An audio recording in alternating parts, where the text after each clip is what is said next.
Day 50 at the West Virginia State Capitol. It is crossover day, and it is a busy day in the House and Senate, so let's get rolling. MetroNews Talkline is underway. Not time to change the station. You are surrounded. We interrupt this program to bring you an emergency news bulletin. Repeat, this is an emergency bulletin. Keep your radio turned on. From the studios of WVRC Media and the MetroNews Radio and Television Network, the voice of West Virginia, comes the most powerful show in West Virginia. This is MetroNews Talkline with Dave Wilson and TJ Meadows. Check set line up link. Activated Telos telephone. Switch network control from Charleston to Morgantown. Stand by. Cue Dave and TJ. You're on. MetroNews Talkline is presented by Encova Insurance, encircling you with coverage to protect what you care about most. Visit Encova.com to learn more. And good morning. Welcome to the AARP broadcast location. We are in the upper rotunda of the West Virginia State Capitol. Day 50. It is crossover day. Bills have to be out of the House in which they were introduced if they are going to have a chance this legislative session. Good morning. Dave and TJ with you. Sophia Wasik is our radio producer. If you're listening in on one of our great affiliates across the state of West Virginia, Stephanie Pauley handles the video stream on site. Jake Link is in charge of things back at Master Control this morning. Lots to get to coming up throughout the show today. Brad McElhinny will stop by. We'll talk about the transfer bill that got out of the House yesterday. David McKinley Jr., Jason Pizatella on the list as well this morning. Good morning, Mr. Meadows. Good morning. Time is of the essence today, David. You get it done today or you don't. It's that simple. Mostly. Maybe. Don't say it ain't over till it's over. There are always ways. But you got to get 95% of it done. 95%. I think that's fair. Joining us here at the AARP broadcast location this morning is the senator from Taylor County. He got a couple of bills through the Senate yesterday. Jay Taylor joins us this morning. Good morning, sir. Morning. Good to be with you. How do you celebrate crossover day? We passed the last set of bills. We got about 29 of them, I think they were saying, on third reading over in the Senate.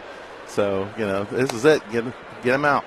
I want to talk to you about a couple of bills, and you actually took a trip to Israel back in September, yes, which is especially relevant given what's going on absolutely. In the Mideast today. But let's start here in the House with a bill that we talked to you previously about. It was Senate Bill 502, the Women's Collegiate Sports Protection Act. Yes. And we're talking about protecting women's sports financially. What's this bill do? Well, it sets up an endowment that Division I schools can use. So obviously that'd be Marshall and WVU here in West Virginia, and that allows them to set up this endowment that are used for women's sports, and that would really help in case something happens. Think all along the lines of if the men become employees of the university, which wherever you are on this whole transfers and and all that. So I hate what's happened to college sports. Buddy and I were talking about that after the game last night. It was like, oh my gosh, college sports isn't what it used to be. Hey, we all get that, but this bill would help protect in case some of that stuff happens. They become employees, and then Title IX's like, oh crud, it doesn't really apply. But this would, if we can get these endowments set up for both universities, then that would help protect the women's sports so that those are actually already there. They've got a source of revenue for that. So is this a mechanism bill to set that up, or is yes, there any funding involved? Where's the money come from? Well, the money, obviously they'd be doing some fundraising and stuff, and there's a little bit of stuff in there. We did take out the tax credits in finance on the Senate. That helps make it a lot easier and stuff. So it's just getting the whole thing set up.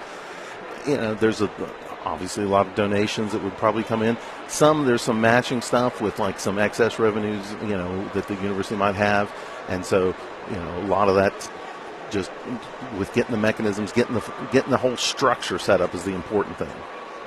So this structure, for instance, if Marshall Swimming and Diving, for instance, I've gotten a lot of emails. I bet you have.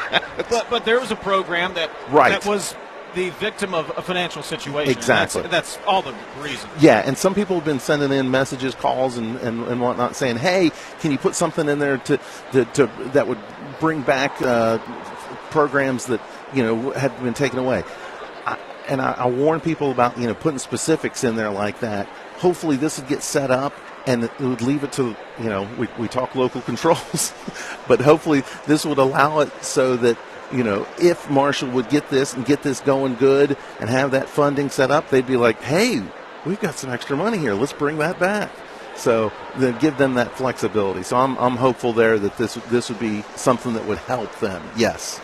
So you hit on this as NIL proliferates and Title IX. So right. Is that essentially mitigating those Title IX provisions that would otherwise keep these programs solvent, do you think? Is that definitely happening? I mean, everything's so fluid right now with all that's working. I mean, you've heard it said, you've heard it on Sportsline all the time. There are no rules anymore. So I'm just hoping that we can get this. The great thing about it is it's a win-win. You get this and get it set up, and you have that endowment going. Hey, if they change those rules on that, well, guess what? We got this endowment. Hey, they don't change those rules on that. Well, hey, guess what? You got this funding set up. So now you don't have to use that money for, this takes that into its own bucket. So you'd have that extra bucket there. So it's really a win-win, which is ingenious. And I got to give Ren Baker and Rob Boss up at WVU a lot of credit here. They're on board. They are on board. They helped me draft this and stuff when I was going to them. And yes, I've been on them on about softball. So just to get that little plug in, this would not bring back softball instantly or anything like that. But that was where the genesis of this got going. And Ren was saying, hey, here's what we need to protect women's sports. This is the more important thing. Marshall softball's on a roll. I'm just pointing that out, Jay. Just pointing it there out, you go. That's great. So that's Senate Bill 502. That got out of the Senate yesterday. Yes. Is over with the House. Also passed in the Senate yesterday was Senate Bill 929 relating to intervention with county school boards. Oh, this is probably one of the most important, the Hancock County thing that happened this year or whatever. Familiar with it. Oh, yes. We've heard a lot about this. I sometimes call this the Hancock County Preventer Bill.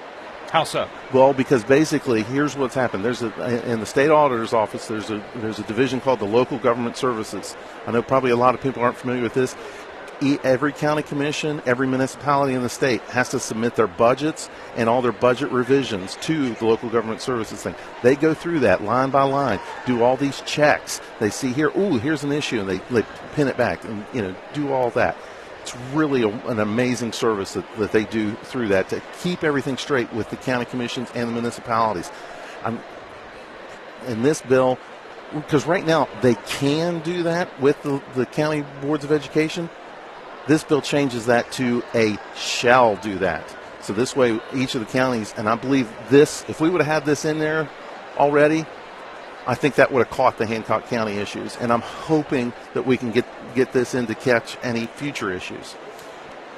So this would say and mandate that each county school board system has to leverage those services from the auditor. Correct. If I remember correctly, you correct me if I'm wrong, Hancock County was audited, I believe, by the auditor, right? Not this. I don't believe it was the state one. I think that was something with the independent auditor. Okay, like the state one. And when we were talking about all this. This originated because when we were talking about some of the stuff with giving some money to Hancock County in Senate Education, and I asked the state superintendent, I was like, "Hey, are you familiar with local government?" She said she was. I said, "Would it help if the county boards of education had to go through that too?" And she said, "We would welcome the help." What are you hearing from the counties? Pushback for it? I mentioned to a few of them, and most of them aren't very familiar with that local government services that the state auditor has. So I think that obviously it'd probably be a little pushback right at first as, the growing pains. But I think once they get involved with it, they'll be happy with it. Here's the bottom line with Hancock County. There were multiple failure points where somebody or some system or a check should have raised a red flag. This would have caught it. Yep. Absolutely. So that is Senate Bill 929, and that is on to the House of Delegates exactly as well. Taylor County Senator Jay Taylor, you the only senator who represents a county with your last name? That is correct. You are. We don't have a Monongalia senator. Well, we have a senator. I've often teased a number of them saying, "Hey, you got to, either got to change your last name or the county's last name." To match. But back in September, you were among, I think, 3 state senators from West Virginia. Yes, that went over for 50 states, 1 Israel. Yeah. What was that trip all about? Israel wanted to, have people come over, and they had this delegation from all 50 states, and basically to show what was going on over there and all the anti-Semitism that was going in the United States, and then to be able to see all the evil. I mean, the stuff we saw, the evil of terrorism that they've sort of, when we went over the Nova Music Festival where the October 7th attack happened. I mean, I get emotional anytime So you were actually on site? Yes. Wow. Yeah, we got to see that and see where, I mean, it was one thing, it's one thing when you're attacking, military stuff, but the terrorists came through, shot up this music festival where kids were there, and then went into homes and were raping and murdering, and then as they were coming back through, kids were hiding in dumpsters and fridges, and they found them and slaughtered them in cold blood. So that, to me, that always sticks, and I can't sympathize at all with terrorists. So, and we got to see, walking around Jerusalem and Tel Aviv, and just seeing that it's just like we are right here. People just doing their own thing, going about their business. Like, we don't know whether that's a Jewish person. We don't know whether that's a Muslim. We don't know if that's an atheist. We don't know if that's a Baptist or a Christian, whatever. Does anybody care here? That was the same thing that was going on over there in Jerusalem and Tel Aviv. So it was impressive to see just all the stuff going on there. I heard your remarks by members yesterday. Yes. Very pro-Israel. Absolutely. Very pro-U.S. and what we are doing with Iran, but not everybody shares your sentiment. I know. Jay, what do you think about that? Well, I mean, obviously you're nervous about war and getting involved in it, but boy, that was one regime we needed taken out. We should have done this a long time ago. They have been just the number one state-sponsored terrorist nation that, and the people of Iran are good people. It's just the regime there that needs to be taken out. I'm excited about the possibility for the people of Iran once they are free. Senator Jay Taylor joining us from Taylor County. He was part of the West Virginia delegation, 50 States, One Israel conference that happened back in September.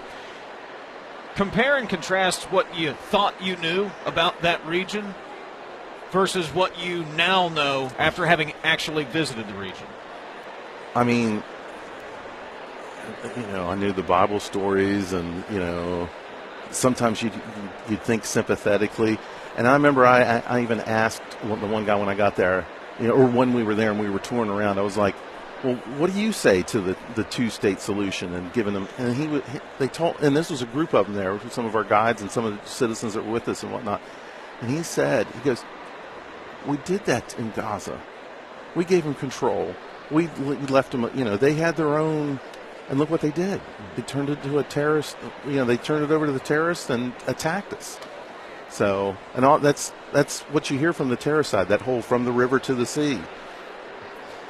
In your heart, do you believe we can ever find peace in the Middle East, or will Yes, it always be this absolutely. way? You do. Why? Because I've read the end of the book. So I know it's going to happen, and I'm excited for that. Senator Jay Taylor from Taylor County. You got a floor session to get to. Yes, we do. I've been trying to watch and make sure that So they won't lock you out, will they? No. Okay. They won't lock us out. But I figure we'll just miss a little of the intros there. But I'm okay. Tell the president you had a very important interview that you needed to do, and it was well worth it. There you go. I appreciate you stopping by. Thanks, Thank you, guys. Jay. Thanks for having me. It's crossover day. We're at the AARP broadcast location in the state capitol. We'll be back in a moment. Tens of thousands of hardworking West Virginians earn their living in our state's growing natural gas industry, including thousands for Antero Resources, West Virginia's top natural gas producer. Antero's investments are boosting our local workforce and small businesses. We're proud to give back and invest locally to support West Virginia workers producing West Virginia energy. But the Mountain State's best days are ahead, and Antero Resources is just getting started. Visit AnteroResources.com to learn more. The WVU Medicine Medical and Surgical Weight Loss Center offers a comprehensive surgical program to help you obtain a healthy weight and improve your quality of life. Our nationally recognized bariatrics program has a strong focus on pre-surgery education and long-term weight loss after surgery. We're here to help you every step of the way. Reserve your spot at the next free no-obligation information session by calling 304-293-1728. Hospitals drive West Virginia's economy. They produce jobs and create opportunities while keeping our communities healthy. Employing nearly 54,000 people, West Virginia hospitals rank among our state's largest and most dependable employers. They provide more than $1 billion in community benefits and generate nearly $17 billion in total economic impact each year. Hospitals are investing where it counts, advancing health, ensuring access to care, and powering West Virginia's economic future. A message from the West Virginia Hospital Association, online at wvha.org. Every day in West Virginia, we play for something bigger. As a mom, I play for her education. I play because it helps provide care for the ones who care for us. I play to help keep our parks beautiful. Why I play? Because every play supports West Virginia's future, our students, our seniors, and our state parks. For 40 years, proceeds from the West Virginia Lottery have totaled nearly $13.7 billion. I play. 18 plus to play. Play responsibly. Picture a community where every space tells a story. Those are the communities we're designing at ZMM Architects and Engineers. With a blend of creativity and technical expertise, we design spaces that inspire, innovate, and ignite change.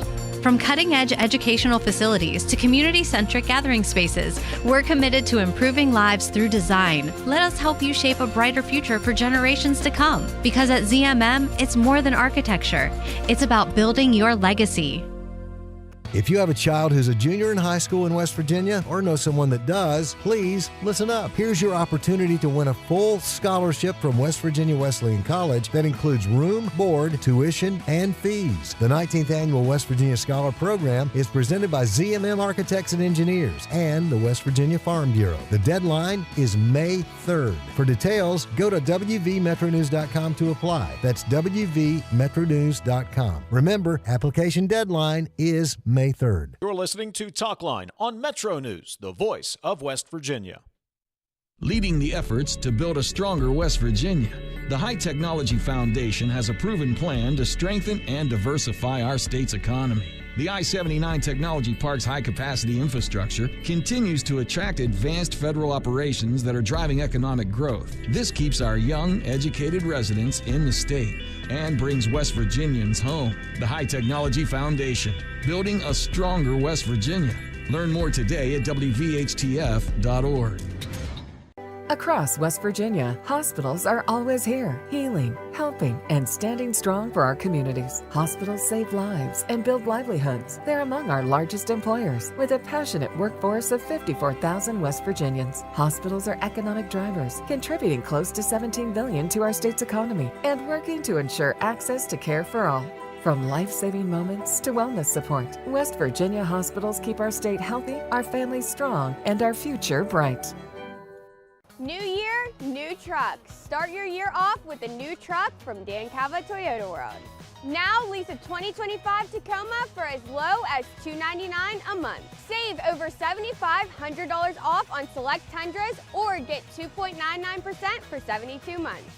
It's your last chance to get a gas model 2025 RAV4. Don't miss out. Come experience cars you can count on year after year. Dan Calva, Toyota World in Fairmont. Shop the road. Metro News Midday gives you the news of the day as it's happening. Yeah, I was going to say we'd get something more important, but probably not. Honestly, no. We're just doing whatever. We're probably spitballing not.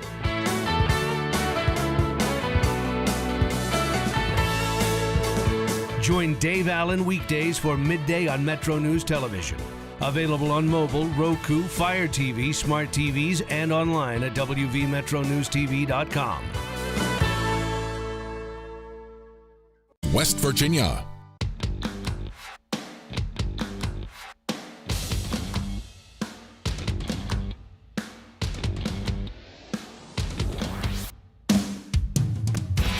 MetroNews Talkline is presented by Encova Insurance, encircling you with coverage to protect what you care about most. Visit Encova.com to learn more. We're at the AARP broadcast location. We mentioned it is Prevention Day here at the state capitol. Got a lot of different organizations out and about this morning, including Game Changer. I see the Gambling Network, Suicide Prevention. They're just having to be right in front of us. but a lot of prevention organizations around the Capitol today. Also, crossover day, bills got to get out of the House in which they originated. Some bills we're keeping an eye on today, included but not limited to over in the House this morning, which was supposed to start at 9:30, their floor session. Team West Virginia, that's 4001. That was up for passage today. The number one bill to start the session. I've talked about it. You have talked about it at great length as well, TJ. This is the home run, to use my overused baseball analogy, on crossover day. Solid singles, couple of doubles. I think the House has even driven in a couple of runs. Team West Virginia is the home run this legislative session needs. If lawmakers do not pass this bill, I will have a hard time taking them seriously when they say they want economic development for the state and they want West Virginia to win, and we want to grow our way out of our problems and not try to cut our way out of our problems. And the governor, when he stopped by impromptu yesterday, we kind of coerced him into putting a headset on for a couple of minutes. I totally agree with him that fundamentals work. You have to have your infrastructure. You have to have sites ready for businesses to move into. However, that's a step in the process, and you've talked about you're either hunting or you're sitting back waiting. Team West Virginia gives you an opportunity to hunt. It's a dough drive. It gives you that opportunity to go out and bring these businesses in. It's been wildly successful in Ohio. Why can't we make it work here? Doc Ellington made this point. I think it's one of the finer points of the debate. 49 other states are out there trying to get dollars to their states. We have to compete. We can't not compete.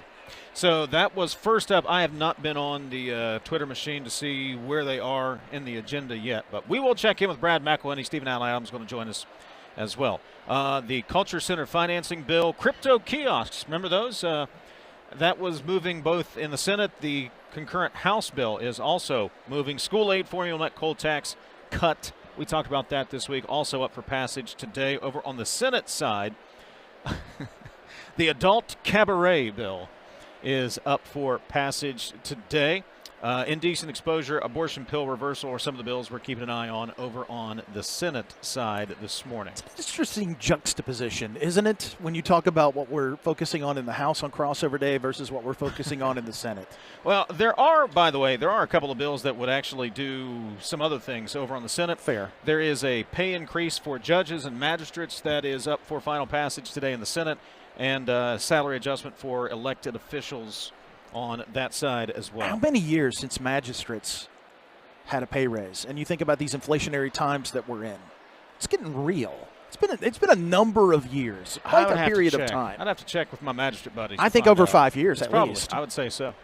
So those are some of the bills that are moving. We're going to keep our eyes and ears on those. Stephen Allen Adams and Brad McElhinny will join us in separate segments coming up a little bit later on in the program. Coming up, other side of the break here on Metro News Talkline, we will be joined actually by Brad McElhinny. I forgot where we put him in the show today. He's next, so we'll get an update on the other side of the news. A little bit later on, Ross Robinson will join us. He's president of the West Virginia Schools Coaches Association. We'll get his take on the repeal of the transfer rule law that came out of the House yesterday. Lots to get to. It is crossover day. Lots going on here at the Capitol. Try to keep it all straight for you. It's Dave and TJ at the AARP broadcast location. This is Talkline on Metro News. For 40 years, Metro News has been the voice of West Virginia. It's 10:30. Let's get a news update from the Metro News Radio Network. Find out what's happening all across the great state of West Virginia. West Virginia Metro News, I'm Jeff Jenkins. The House of Delegates is in floor session this hour. It's crossover day. Delegates and state senators face an end-of-the-day deadline to keep bills alive this session that were introduced in their houses. The House has a bill that would create bonding to pay for fixes at the State Culture Center. House Speaker Roger Hanshaw. Bill that's intended to give the executive branch one option for how it might proceed with these restorations and repairs. That's a bill to authorize a bonding mechanism to do long-term financing for these repairs and structural upgrades. Hanshaw and other delegates got a look at some of the work needed during a Tuesday tour of the building. Read more at WVMetroNews.com. We'll see during the final week plus of the session if the state Senate has any desire to take up a House-passed bill that would repeal the SSAC rule that allows for multiple high school sports transfers in West Virginia. The bill passed the House Tuesday.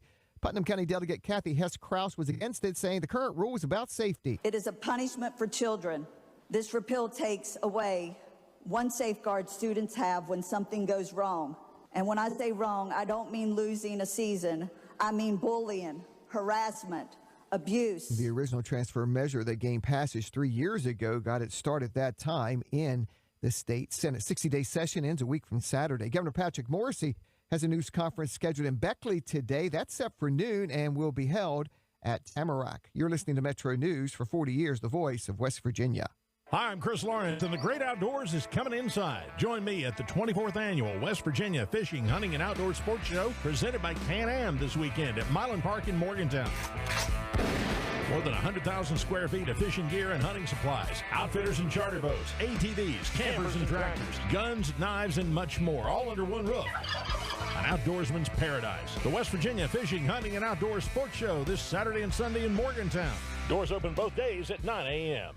Hi, I'm Nathan Atkins with CEC. Why did I choose CEC? It's simple. As a Huntington native and a Marshall grad, I'm thrilled to work in CEC's Charleston office, giving back to my community. At CEC, I dive into every engineering aspect, learning from West Virginia's best. Being employee-owned means that I have a stake in my future. We're not just names on projects, we connect with clients, adding personality to every job. At CEC, we engineer progress in the great state of West Virginia. Find out what CEC can do for you. Visit cecinc.com. The National Weather Service says if you live in low-lying areas along U.S. Route 50, the corridor from Parkersburg to Clarksburg, you need to keep your eye on creeks and streams and, in some cases, rivers. There was flooding overnight in some spots. One of those areas was the lower fork of the Hughes River in Ritchie County. The Mountain East Conference postseason tournament begins this afternoon in Wheeling. Women's play-in games begin at 2:30, 7 versus 10, 8 versus 9. 2 men play-in games are set for tonight. Championship games are set for Sunday. From the Metro News Anchor Desk, I'm Jeff Jenkins.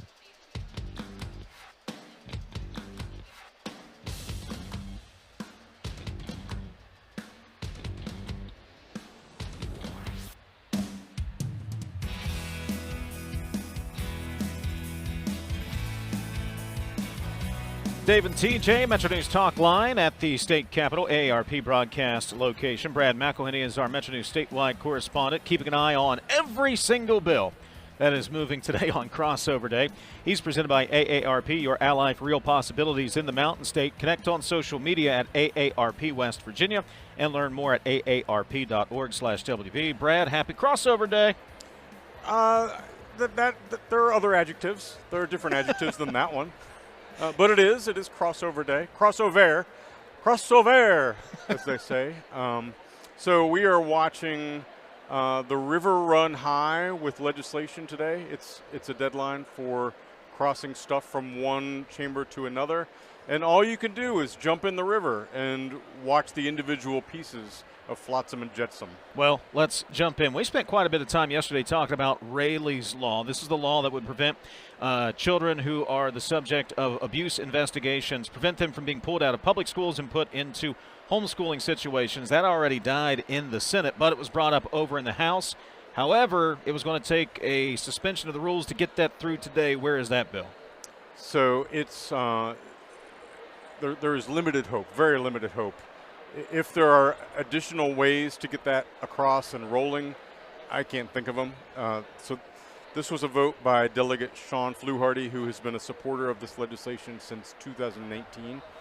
Rayleigh died in 2018, the year prior to that. So he tries every year. And this was a last-second attempt to get it through. It looked like it had momentum, but it was coming from behind. The House Education Committee passed it out 2 days ago. And, you know, sorry, I'm going to take a dive into process, but it was on first reading today. You got to have readings typically on 3 consecutive days. That's sort of the democratic process, so the citizens can be aware that something's about to pass. But there is this deadline today. Delegate Fluharty rose first thing, one of the early items in today's floor session, and asked everybody to vote with him to pass a constitutional workaround to do 3 straight readings today on that bill. He did get a majority, and I can't tell you at this moment how many was necessary, 2/3, 3/4. It was, so he got the majority. It was a 52-40 vote, but that was not enough to suspend the constitutional rules for Rayleigh's Law. So it appears that drama is over. As a separate matter, here comes Governor Patrick Morrisey approaching. He may think he's a daily guest. Who could say? He just showed up yesterday. He looks like he's on a mission He today. didn't put the brakes on today. He's heading toward the house. He's got things to talk about. I guess so. All right, so Rayleigh's Law, if there is any hope, it's less than 1% at this point. For all intents and purposes, that bill has stalled over there. What about Team West Virginia, another bill we've been keeping a close eye on? Yeah, that was being debated when I walked out to see you, and I don't know that debate is yet over. That has been a centerpiece of the jobs and workforce development agenda that the Speaker described a month before the session began. It is now up for passage, up against this deadline again on crossover day. The Speaker and the leadership team are very enthusiastic. It's like an initiative in Ohio. It would seek to take advantage of expertise in the private sector to team with the state of West Virginia for development. But, you know, there's a certain segment of the Legislative House caucus that is, I think, you know, skeptical of some of the things that government often has to do to pull the levers of economic development. Some of those folks would consider these things crony capitalism, or, you know, using the resources of West Virginia to, I'm going to be very casual, to butter up companies, that kind of thing. So, you know, considering it was a centerpiece of the overall House majority's agenda, when I walked out, I was a little bit surprised by how vigorous the debate was. How much of this becomes a power play, if at all, with the man who just walked by, the executive? Because this would take some power away, potentially, I believe, from the governor. This agency would be independent. He would have a say in electing its board members, as would the Senate, but he doesn't get to make the slate. So if he doesn't want anyone that gets sent over, he gets another slate. So there is some diminished power in this. What context, what part of the debate is that, if any at all? I mean, nobody has dropped his name so far, but it strikes me as a battle between the sort of more conservative, business-focused Republicans in the House and the more populist-focused Republicans. And, you know, to again talk about the power structure, it seems that it's a fairly even divide in the House among those two groups, but the more traditional business-focused Republicans are at the controls, it appears to me, in the House. It seems the opposite of that in the Senate. And so the governor, I perceive, has more sway with those populists, which is why, you know, we say he's got more leverage in the Senate. But with this group in the House, I think it's very similar. Just to put a bow on this, I'll go back to what you said in the last segment. Doc Ellington brought this up. Delegate Ellington brought this up when he joined us. It would be great if all the states would say, you know what, we're not doing that. We're not going to butter you up. If you want to come here and do business, you can come. We'll, different regulations, whatever. But the fact is, in Realville, 49 other states are going to be competing. They are going to offer incentives for you to locate your business or to build there. We can't sit back and not do those things here in West Virginia. No. And you've got a Fortune 250 CEO a couple miles down the road that's now a university president that says this is a good idea. We should listen, in my humble opinion. Yeah, when Brad Smith says it's a good idea, I'm going to take his word for it. When Brad McElhinny says it's a good idea, I take his word for it too. Oh, man, you're being misled. Two things. There was already a question. So the college presidents are, under this structure, intricately involved in Team West Virginia. Yes. There was a question about, well, what happens when these guys are not the presidents anymore? What if we get, you know, somebody who is glass castle, academic, they don't get it, that kind of thing. The other point that I would make is I've gotten a text from Jeff Jenkins who says, this will surprise you, the House is still debating. All right. We'll keep watch on the House. The Senate has a floor session going on today. Bills got to get out by today if they are going to have a chance in the final 9 days of the legislative session. We're down to single digits tomorrow, Brad. I see, if it weren't so rainy, I would see light at the end of the tunnel. MetroNews statewide correspondent Brad McElhinny. He is brought to you by AARP, your ally for real possibilities in the Mountain State. Connect on social media at AARP West Virginia and learn more at aarp.org/WV. Stay with WVMetroNews.com throughout the day for the latest from the Capitol. Brad, Appreciate it, buddy. Hey, thanks. Take care. Coming up, yesterday in the House delegates, they passed a repeal of the state code that enabled what we like to call the transfer portal, using scare quotes if you are not watching on the MetroNews TV app. We'll talk to the president of the West Virginia Schools Coaches Association, Ross Robinson. He'll join us next. Building a stronger West Virginia isn't just a dream, it's a mission. The High Technology Mission knows economic diversity is the key. For over 30 years, they've been dedicated to transforming the state's economic landscape. Conveniently located in the heart of West Virginia, innovation, growth, opportunity, all under one roof. There's no need to look far for change. It's happening right here at the High Technology Foundation in North Central West Virginia. Visit WVHTF.org to learn more. President Trump says America can't win with a weak electric grid.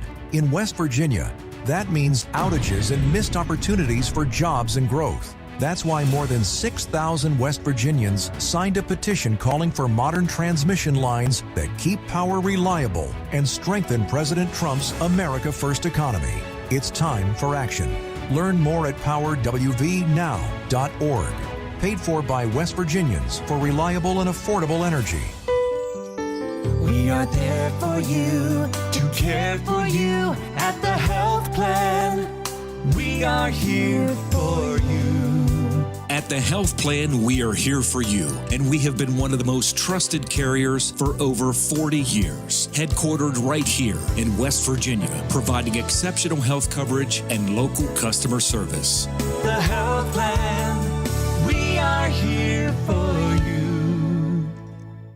Tens of thousands of hardworking West Virginians earn their living in our state's growing natural gas industry, including thousands for Antero Resources, West Virginia's top natural gas producer. Antero's investments are boosting our local workforce and small businesses. We're proud to give back and invest locally to support West Virginia workers producing West Virginia energy.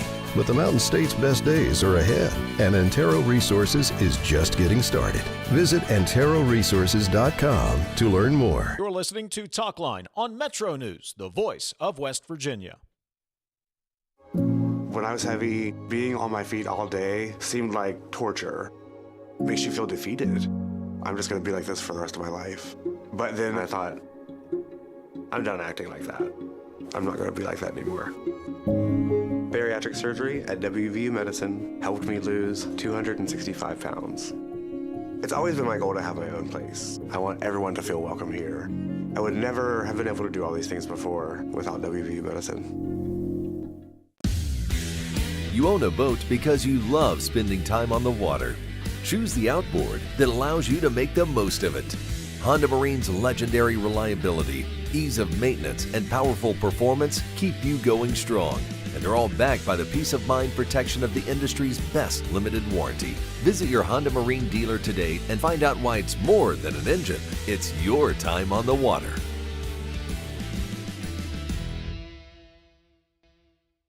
Hi, I'm Chris Lawrence. Make plans to join me at the Mountain State's premier fishing, hunting, and outdoor sports show presented by Can-Am, Saturday and Sunday, March 7th and 8th at Milan Park in Morgantown. Over 200 vendor booths and 100,000 square feet of everything outdoors, all under one roof. Great prizes, seminars, and kids fish for free in the Academy Sports Trout Pond. It's the 24th annual West Virginia Fishing, Hunting, and Outdoor Sports Show, March 7th and 8th at Milan Park in Morgantown. Doors open both days at 9 a.m. On the next State of Minds. I came here to Morgantown, the WVU. I wanted to play football. Tried to walk on, but I was humbled very quickly. So I joined the WVU forestry team.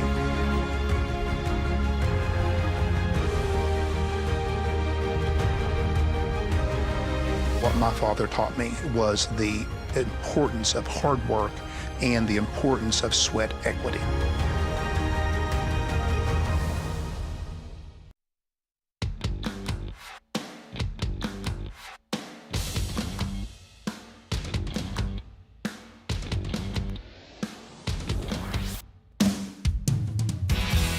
MetroNews Talkline is presented by Encova Insurance, encircling you with coverage to protect what you care about most. Visit Encova.com to learn more. Yesterday, the House of Delegates approved House Bill 44-25. That repeals a state law that was approved back in 2023, or at least the lines of state code back in 2023, allowed for students to transfer schools one time without losing any eligibility. The unintended consequence of that was what has created what has been termed, and I use scare quotes again if you're not watching on the MetroNews TV app, the high school transfer portal. This has been a point of contention since that went through. There's been multiple efforts to try to roll that back. This repeal got through the House yesterday. Joining us on MetroNews Talkline is the president of the West Virginia Schools Coaches Association, Ross Robinson. Ross, good morning. We appreciate you coming on. Thanks for having me. Good morning. Thanks for taking some time. So describe, if you can, the impact that this state law that was passed in 2023 that allowed the one-time transfers. What impact has that had on high school athletic programs across the state the last couple of years? Well, we've seen a tremendous increase in the number of those athletic-based transfers. Upwards of 1,000 in 3 years are the numbers that I've seen. It's really brought some instability to our sports programs throughout the state. A lot of these communities are really hurting for population. And when they lose a couple student athletes, that can really damage the program, and they struggle to fill teams in certain places. So it has not been a positive thing in a lot of aspects. Those who are proponents of keeping the law as it is and allowing transfers argue that we're not putting the best interests of individual kids first. We're trying to do something collectively, and we're ignoring the best interests of the individual students. What do you say to that criticism? Well, I would say that if this would pass and become law and repeal the 2023 law that opened up this transfer portal, this would send us back to the way things were under the SSAC rules previous to that 2023 law coming into effect. And within that system that the SSAC had built, there were still ways for athletes that were in a situation that was not good or they didn't like for whatever various reason. There was still a process that allowed them to get out of that and transfer.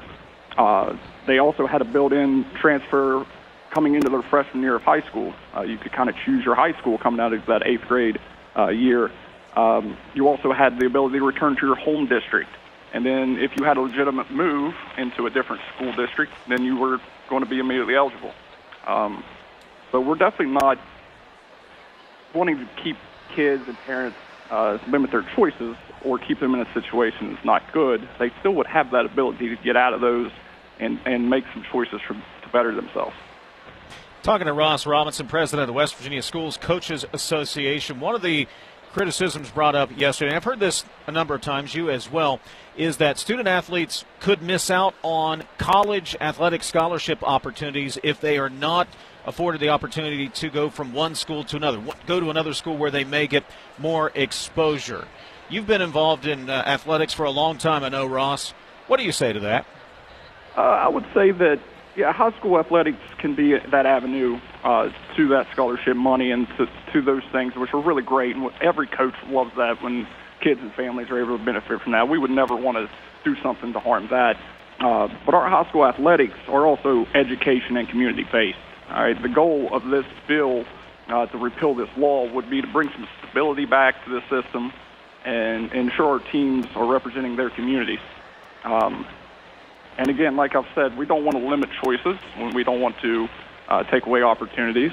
Also, in today's age, if you're good enough, the old saying goes, if you're good enough to play at that next level, those college coaches are going to find you. You don't always have to go out and play at another high school or another program to get that exposure in today's world.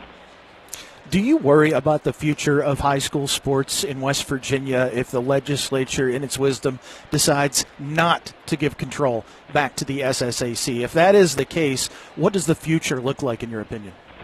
I really have concerns for areas of our state that already struggle with population loss and low numbers in some of their athletic programs or our schools. Sometimes they're fighting just to get enough kids to come out to fill teams. Even in some of our more populated areas, there are certain programs, since this came about in 3 years, they've really struggled. You've had some programs that were state championship caliber teams that are now struggling to fill teams and then be competitive. The competitive balance is really a big issue, and I think it's really been exacerbated by this law. Ross Robinson joining us, the president of the West Virginia Schools Coaches Association. Ross, that bill bounces over to the state Senate now. What would you tell state senators if you had an opportunity to speak to them? I would just tell them, this would bring back some, like I said, some stability and some oversight within the SSAC, and let them have some control over the process that you go through. And like I've said, it's not about limiting choices or taking away the ability to get out of a bad situation. Those are still things that are built into the system that we had before. And this would also put control in the rulemaking process back in the hands of the SSAC, who gets their rules from our schools. Our school principals, our athletic directors, our coaches are the ones that are, seeing these things daily and dealing with these things. And that's the ones that come up with the rules and say this needs fixed or this works well, we need to keep it this way. So I really think that was the best process for how things should work to make sure our athletic programs are in the best possible spot. You talked about that rulemaking control with the local coaches, the schools, and the SSAC governing itself. Again, not to be negative, but if the legislature fails to pass this bill, do you worry beyond just the transfer issue that this somehow diminishes further the role of the SSAC and even puts the very existence of the organization potentially at risk in the future? Yeah, absolutely. That's a concern. And to be very honest, I know there are some people that is their hope. They for various reasons of their own personal past or agendas out there, that they really would like for the SSAC kind of not be a thing in its current form anyway, and they would prefer that the legislature or some branch of the government have more oversight and control of that. Like I said, that takes away the process from the people who are here, doing the work and dealing with these issues on a daily basis. So I really don't think that would be a good move. We need to keep it in the hands of those who knew best and are out here doing the work, while also protecting student athletes, getting them the ability to file for, an appeal if they want to make a change. And it gets, there's a multi-system or multi-step system in the old way that we did it. Even if you appealed your first and it was denied, you still had another, layer of review to the Board of Control. So again, it's not about limiting choices or keeping kids in a bad situation, but it's also giving it to the people who know best. Ross Robinson, president of the West Virginia Schools Coaches Association. It's House Bill 4425, and it is on to the state Senate. Got done a day ahead of crossover day. Ross, we appreciate it, buddy. Thank you so much, and hopefully I'll see you down here at the basketball tournaments next couple of weeks. Absolutely. I appreciate it. All right, Ross, thank you very much. We got an update on Team West Virginia. We'll get it to you right after this.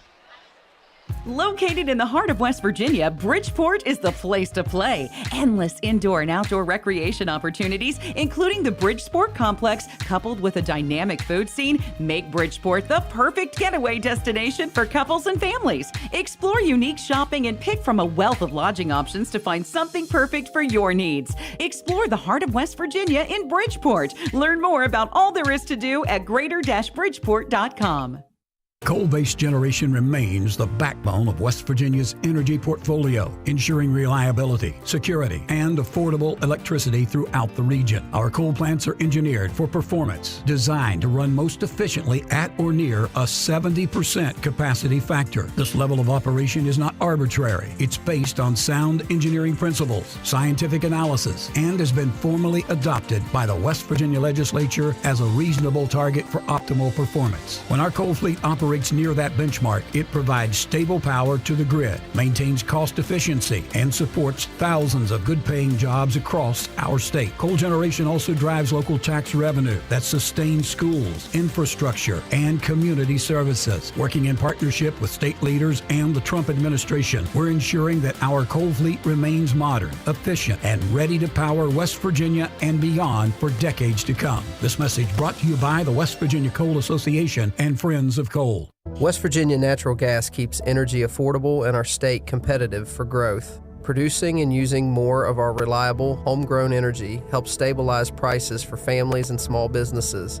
Natural gas already supports more than 73,000 West Virginia jobs and generates billions for our economy. Investing in West Virginia natural gas means affordability, growth, and a stronger nation. Natural gas, affordable, reliable, American. This message is brought to you by the Gas and Oil Association of West Virginia. Welcome back, class of 2011. Most likely to be a millionaire, didn't quite make it. Hey, reunion's not over yet. Over here, millionaire, smile. Make room, people. Who is that? Congratulations to our very own Millionaire for Life. Never too late, man. You could win up to $1 million every year with Millionaire for Life. Play in store or online today. West Virginia Lottery. 18 plus to play. Play responsibly. Tens of thousands of hardworking West Virginians earn their living in our state's growing natural gas industry, including thousands for Antero Resources, West Virginia's top natural gas producer. Antero's investments are boosting our local workforce and small businesses. We're proud to give back and invest locally to support West Virginia workers producing West Virginia energy. But the Mountain State's best days are ahead, and Antero Resources is just getting started. Visit AnteroResources.com to learn more. You're listening to Talkline on Metro News, the voice of West Virginia. We're Panhandle Cleaning and Restoration, and we're gonna save you. We've got it down to a science, an absolute state of art. We do it all, restoration, cleaning, and reconstruction. When disaster strikes, just pick up the phone. We're Panhandle Cleaning and Restoration, and we're gonna save you.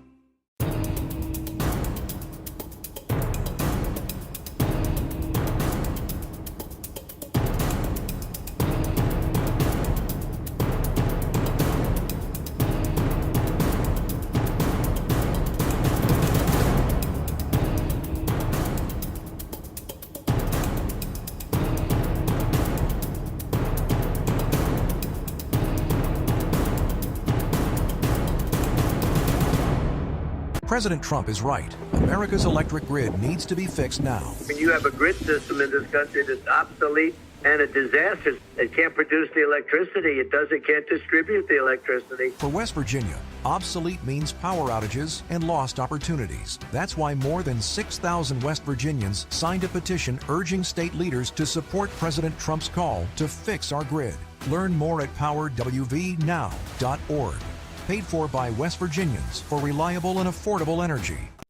The Mountain East Conference men's and women's basketball tournament returns to Wheeling from March 4th through the 8th. West Banco Arena will serve as the host of one of the nation's premier basketball leagues, featuring one of the highest scoring conferences in America. Action begins on Wednesday, March the 4th, and concludes on Sunday, when 2 champions will be crowned. For advance tickets, go to westbancoarena.com. Visit mountaineast.org for tournament information. The 2026 Mountain East Conference Basketball Championships, presented by the Health Plan.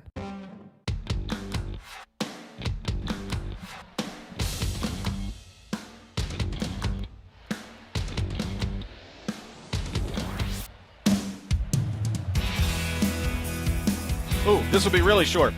Team West Virginia passes the House 87-8 on crossover date, now heads to the Senate. Also, a quick reminder that jackpots are growing. Powerball jackpot's $20 million. Mega Millions jackpot is $473 million, so go ahead, play today. David McKinley Jr., when we come back, Talkline on Metro News, the voice of West Virginia.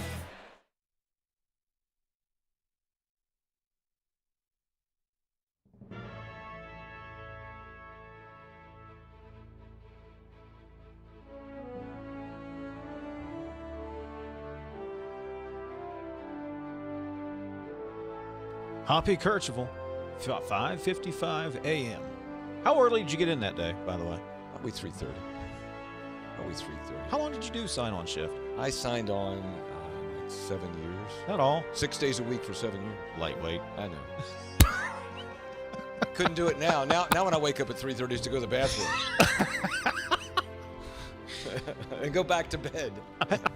Welcome to the 2 o'clock hour, Metro News Midday, powered by Salango Law. Visit salangolaw.com on a Wednesday, and I apologize because Stephanie Pauly is our producer, one of the producers of the show, and normally she has everything. We have a thing we call the run sheet, where we have who we're calling and what we're doing and so on. And so, and Stephen, I don't even know whether you know this. I did the run sheet today, and I put the wrong date on. I put 2025 on it, because how many of us in modern day actually write the date out anymore? I mean, you did it when you were in school. You did it back when people wrote checks and whatever. This may have been the first day that I have written the date down, and I was responsible for putting together the sheet. And my co-host, the lovely and talented AB, starts the show by saying January 24th, 2025, because she read it directly off the sheet. And it is indeed the year of our Lord, 2026. Oh, yeah, he did find something out. Something, you're related to Thomas Jefferson? Well, no, I'm not related to Thomas Jefferson, but I am related to Samuel Kercheval, who was a historian.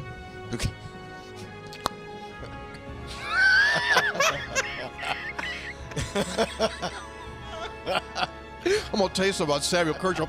Him and Jefferson out smoking corn silk. Kercheval told him, Thomas, I don't know about this country. Might want to start again. He could. So I don't have a monitor here, so I really can't see what happens at the beginning of the show.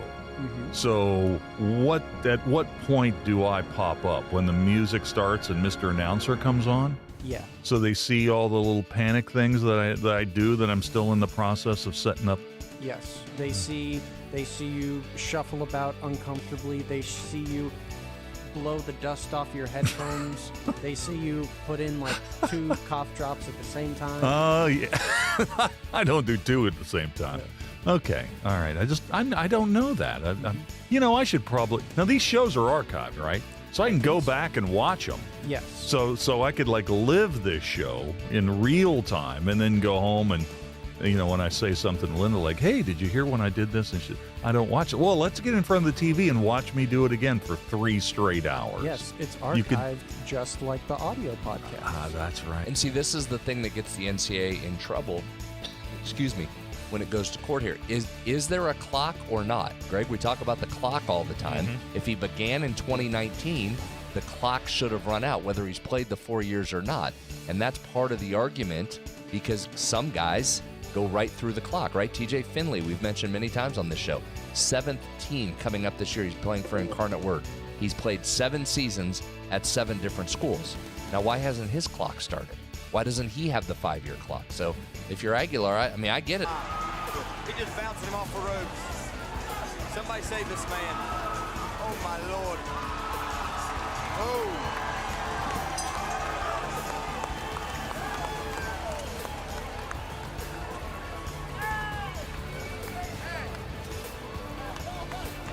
Very nice, very nice.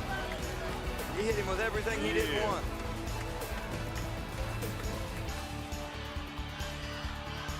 10 seconds remaining. There'll be a direct snap here. Snap back. It's Tyler. Tyler fakes the run. He throws. He's got an open man. Pass top 10. 5. End zone. It's a touchdown. Pulled in by Nestor. 3 seconds left. Are you kidding me with the play call right there by Kevin Whiteman? Again, forget the game-winning field goal. Whiteman says, we're going to try and win this thing right now. The direct snap to Tyler sucked everybody up, and Nestor slips behind. What an unbelievable gutsy play call, and then perfect execution by these Falcons. Things aren't always going to be great. And sometimes, you can work really, really hard and it's still not great. You're still not successful. But, if you continue to do it, one way or another, things are going to be, work out. You're going to be successful. And it may not be in the world's eyes, but, God's made us this way. He's blessed us with so many things. And I think that's one of our attributes that we need to have is we're going to continue to work. We're going to continue to work hard. And if it doesn't work out exactly how we want, just keep plugging away because God's got better plans.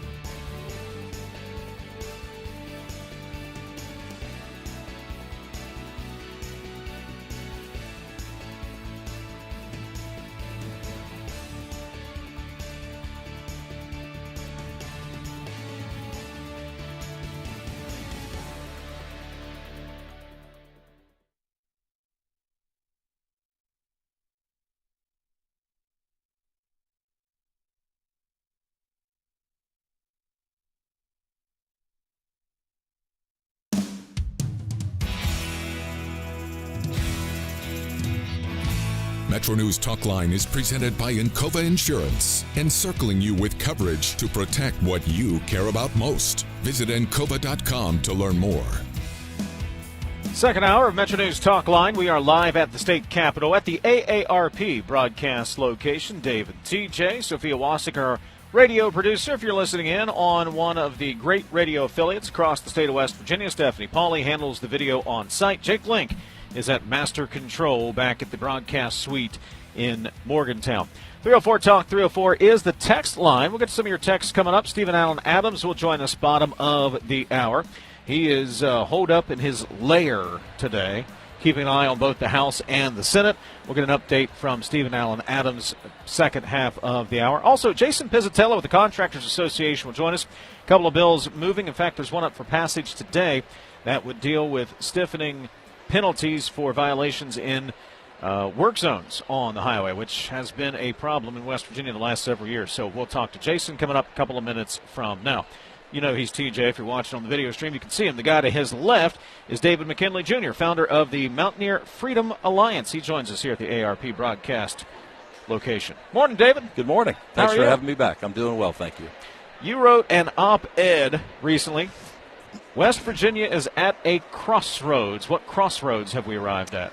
You know, I think about we're 1 year into a new governor's administration. I think we have an opportunity to enact or advance a new set of initiatives, and unfortunately, the legislature there seems to be a disconnect. The House is doing a great job of introducing and advancing legislation to grow and diversify our economy, and there's something is amiss on the Senate side. I think back to over the years of Jim Justice's tenure as governor, for example, just a year or two prior to his election, we made big changes in the legislature, and they were geared to help him in meaningful ways. And we had 8 years of what I reflect on that, thinking of strong economic growth. And I look at the last couple of years, and we've had some changes in the legislature that essentially reversed some of the progress that I think was there. I just want Patrick to have the best possible legislature before him. Do we have that opportunity? I don't think so, not yet. But help is on the way. I think you've probably seen there have been a slate of candidates queued up for election here in the primary. I'm excited about the possibilities here. Find some real job creators. This divide in the Republican Party, and it's best viewed in the Senate, yes, certainly, between this populist arm, I would describe them as, versus, I'll just say it, guys like you and me that used to be in the club, business guys that yes. I guess we're not popular anymore, at least with some. Why has that emerged? I don't know. To be perfectly honest, I do not know. I just know it can be overcome. You know, if you think about the business community throughout the state of West Virginia, there are lots and lots of voices, but they're difficult to be heard. And so the Chamber of Commerce is one channel, and I'd like Mountaineer Freedom Alliance to be another. How can we bring our voices together and speak with one and speak to the legislature, say, here's what we believe. Here are the types of candidates that we need to be electing. They've created jobs, they create employment, they understand what's happening, so they're in the thick of things and can advance legislation that will make a difference. Mm-hmm. I don't know why. It is unclear to me. We need to make a difference. I'll just say there, and I think in May of 2026, if the electorate is paying attention and really listens to the backgrounds of candidates that are putting their names forth as candidates, I think we could be a completely different legislature next session. David McKinley, Jr., founder of the Mountaineer Freedom Alliance. What types of legislation would you like to see these two bodies, House and Senate, considering that you think would move West Virginia forward, advance West Virginia economically? Sure. Let me give them a little credit for something that did happen here recently. I haven't had a chance to dig into the details of it, but I think it's House Bill 2003, Senate Bill 1. It was initiated, I think, out of the House. That was an effort to incentivize investment in small businesses. And small businesses, by the way, I think the legislation defined it as under 250 people. Most businesses in West Virginia have far fewer than 250. I would argue 1,000 people still a small business. Well, I think the SBA defines it as 500. But my point is, those are the vast majority of businesses throughout West Virginia. So Absolutely. If that's the kind of thing, I'm going to give him a little credit that was helpful. I think Roger Hanshaw has done a great job. Before the session was even initiated, he said, we're going to focus on jobs. Thank you, Roger. What's missing? So you think about some of the things that, what are some of the things that make West Virginia unique? We're an energy state. Totally get it. I'll use one simple example. Are there ways that we can manipulate the severance taxes to encourage domestic use? I mean, within the state of West Virginia, use of these materials. Wet gas, I'll just use that as an example. Joe Eddy's a great friend of mine running for the Senate in the 1st District. Schooled me 10 years ago on how important this is. Tell people what wet gas is. Wet gas. So when natural gas comes out of the earth, depending upon where it is, it could very well have wet gas, meaning that it has additional molecules rather than just methane. Heavy hydrocarbons. And a cracker takes those hydrocarbons and breaks them into all the anes you can think of that are then useful in downstream plastics manufacturing, for example. What can we do to encourage the retention of those valuable molecules in the state of West Virginia? Do we a higher severance tax for those that are exported and a lower for those that are processed and used in manufacturing downstream? I'm not in the legislature. I'm not in the Commerce Department, but I'm just using that as an example. That is clearly one of the things that differentiates West Virginia from so many other states in the region. Another, you're in Charleston. You see the Yeager Airport, the economic impact there. Go to Clarksburg. You see the impact of that airport. I live in Wheeling. We have a wonderful airport there that is a completely underutilized asset. What are the ways that we can pass legislation to encourage more aircraft maintenance, repairs? We don't need highways. Fly the plane in. Repair it. We have plenty of mechanics and industrial people with industrial backgrounds. And we've seen the success of that in Bridgeport, and Morgantown's getting on board finally a little bit of that. And you remember how Hanshaw geeked out on us? Oh, yeah. We brought up aviation development with him in a couple of interviews today. Yes. Because it's prominent everywhere. And there's nothing to stop us in West Virginia from being a competitor there. I understand. I appreciate his enthusiasm. Yeah. Brad Smith, again, bring up Brad Smith. Marshall with the aviation program, Fairmont State with the aviation program, but I digress. We're talking to David McKinley, Jr., founder of the Mountaineer Freedom Alliance. I want to circle back to the question you asked, and I want to use your last answer as an example. Why is there a split? All of what you just explained is exciting, but it takes some explanation. Yep. I could put on a postcard or a quick spot on Instagram or TikTok, whatever. I cut your taxes, and I ban drag shows. That's an easy campaign slogan. You're probably right. That's easy. That takes some explanation. Yeah, you're probably right. So, I don't know if you have any thoughts to offer there, but I was just thinking about that as you were explaining that. It's a harder job to develop, the economy than to do the list of things that Republicans always want to do. They've been done. They've been done here. The first thing that comes to my mind when you just said this is an iPhone. Mm-hmm. I don't know what type of, doesn't matter, a smartphone. Virtually everybody in the world has a smartphone today. They are very sophisticated pieces of equipment. You don't really know or care how that equipment works, but you want to be able to pick it up, make a phone call, look something up, text somebody, whatever it is. If the legislature, if West Virginia government is working properly, it's the equivalent of a smartphone. You get the right components, put it into place, and we just know this is going to work the way it should. We shouldn't have to micromanage the legislature. They should just get it done. Amen. It all starts with a job. It all starts with a job. Team West Virginia, this bill that's running through the House, the Senate did not take it up. Let's just be straight. They were given the opportunity. It sat over there. Roger Hanshaw said, I've had enough, and he started running it through committee. Right. It's going to pass out today. It did pass out today.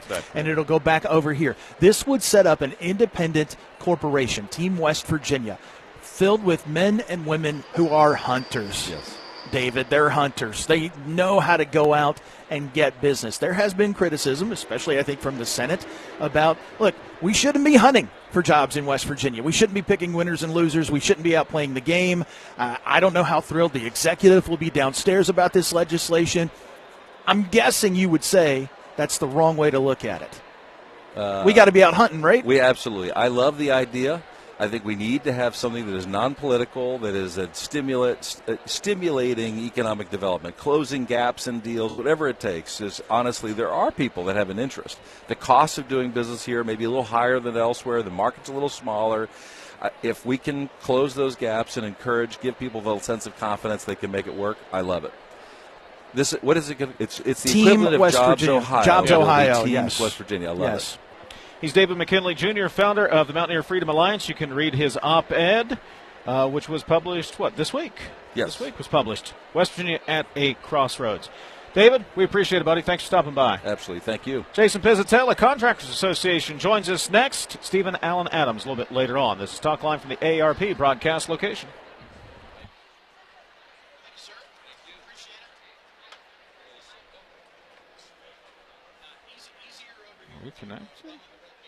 Since 1926, the West Virginia Hospital Association has been the collective voice of our state's hospitals. With a shared vision of strengthening communities, improving lives, and supporting our state's economic well-being, our member hospitals work every day to provide high-quality, accessible care. This year, we celebrate 100 years of a unified voice and our ongoing commitment to supporting our members in achieving a strong, healthy West Virginia. A message from the West Virginia Hospital Association, online at wvha.org. At Glenville State University, we are pioneers. With over 45 undergraduate degree programs, 17 NCAA athletic teams, and countless campus organizations and activities, we're here to help you build your story while becoming a part of ours. Glenville State University, your dream, your future, your story. Visit glenville.edu today for more information.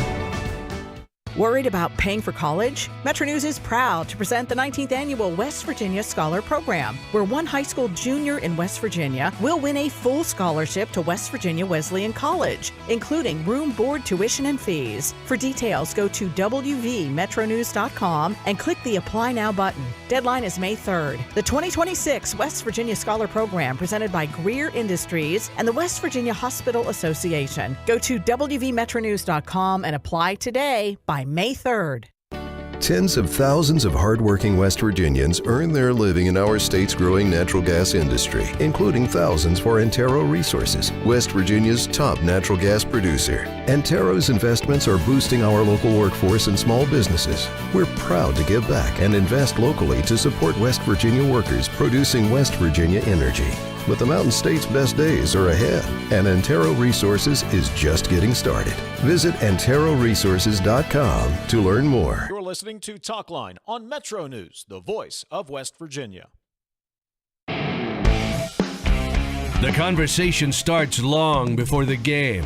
He doesn't do this to other guests, but every time I'm on here, he creates distractions. Disrespectful. With his phone. I mean, I have to have the phone on in case Pete Thamel breaks another story. Join Tony Carini, Brad Howe, and Hoppy Kercheval for Three Guys Before the Game. Metro News Television, available on mobile, Roku, Fire TV, smart TVs, and online at wvmetronews.com. You own a boat because you love spending time on the water. Choose the outboard that allows you to make the most of it. Honda Marine's legendary reliability, ease of maintenance, and powerful performance keep you going strong.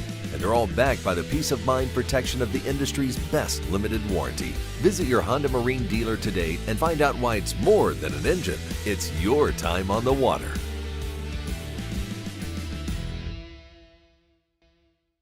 When I was heavy, being on my feet all day seemed like torture. Makes you feel defeated. I'm just gonna be like this for the rest of my life. But then I thought, I'm done acting like that. I'm not gonna be like that anymore. Bariatric surgery at WVU Medicine helped me lose 265 pounds. It's always been my goal to have my own place. I want everyone to feel welcome here. I would never have been able to do all these things before without WVU Medicine. On the next State of Minds. I came here to Morgantown, the WVU. I wanted to play football. Tried to walk on, but I was humbled very quickly. So I joined the WVU forestry team.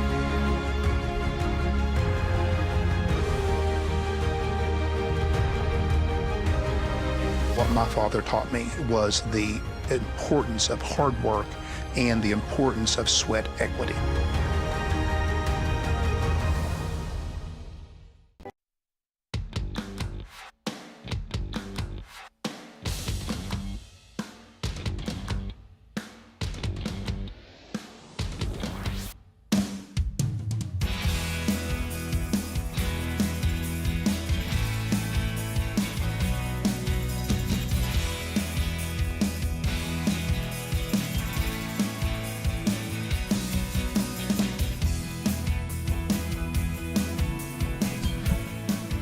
We were just having a conversation here. Forgot we were actually trying to do a radio show.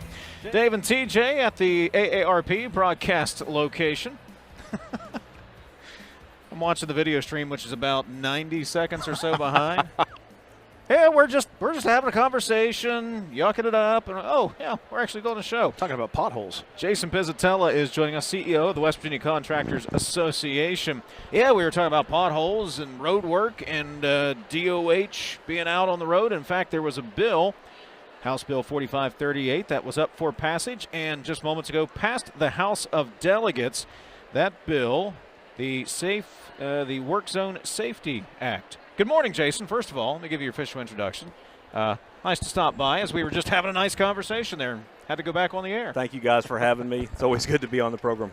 All right, House Bill 4538, what's it all about? Yeah, so the last time the legislature made a priority to increase fines and penalties for people who drive in or either drive distracted or are speeding in a work zone was the early 1990s. And we as an industry have, in the last couple of years, unfortunately had 3 fatalities on the private side, 1 on the public side over the last 2 years where speed was a factor. So we asked the legislature to consider House Bill 4538 this year. The way I look at work zone safety, there's kind of 3 legs to the stool. The first one, the legislature passed last year, and that was a bill to amend what we call the Move Over Act, which requires drivers to yield the right-of-way when a construction vehicle is on the shoulder. There was always the law for emergency vehicles. The legislature added construction vehicles last year. The second leg of that stool is what is in House Bill 4538, and that is increasing fines and penalties for those who violate the posted speed limit in a work zone. And then finally, the third leg of that stool that's not before the legislature this year is something we've talked about on this program before, and that is potentially using new technology, whether it's cameras or other type of innovative way for our law enforcement officers to enforce the posted speed limits. What will fines increase to? Well, so we have one that on the first offense it goes from $250 to $500, and then the second offense goes to the second and subsequent offenses go to $1,000, and that's for speeding. If you're driving distracted in a work zone, then the fines are double what they are in current law, and it will authorize the Commissioner of Highways to put up signage to alert drivers of those new changes. So put your phone down, slow down when you come up on a construction zone. Well, you should probably do that anyway, generally speaking. Yeah. But that would be the simple way to avoid all of that. Yeah, it's pretty basic. I mean, this is where these men and women work.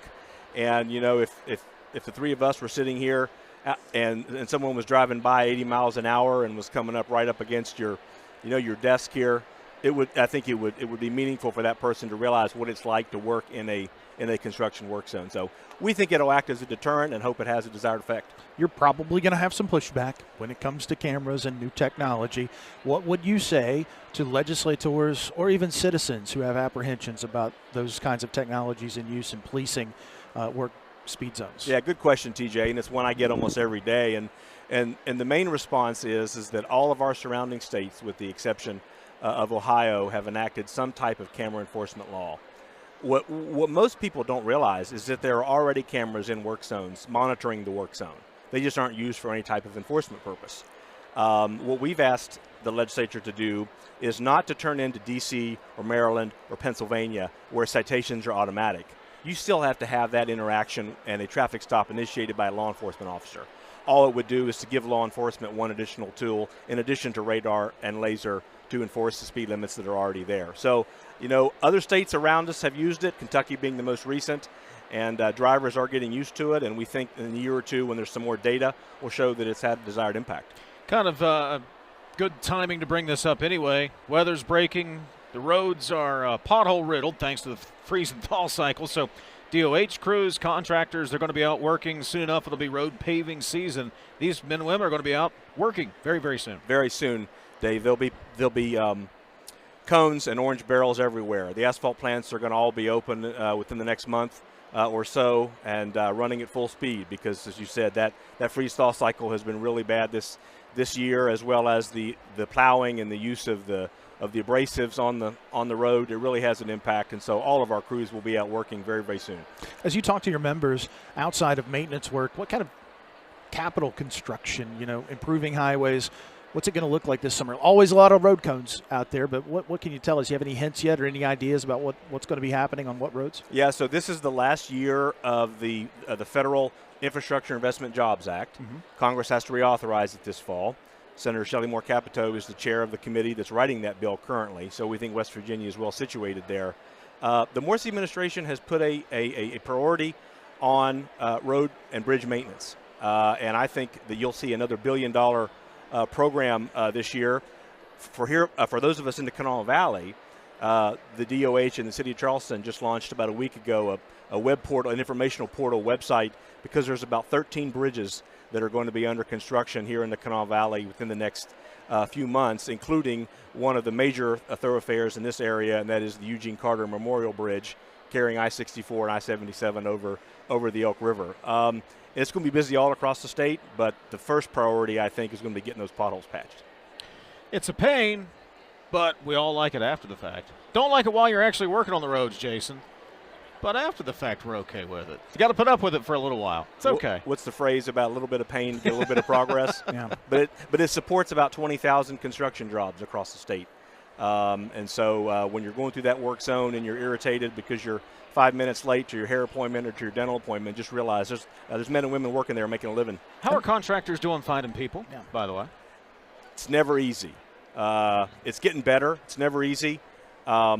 You guys talked on the earlier segment with Mr. McKinley about some of the stuff the legislature is doing to increase business incentive and attractiveness to West Virginia.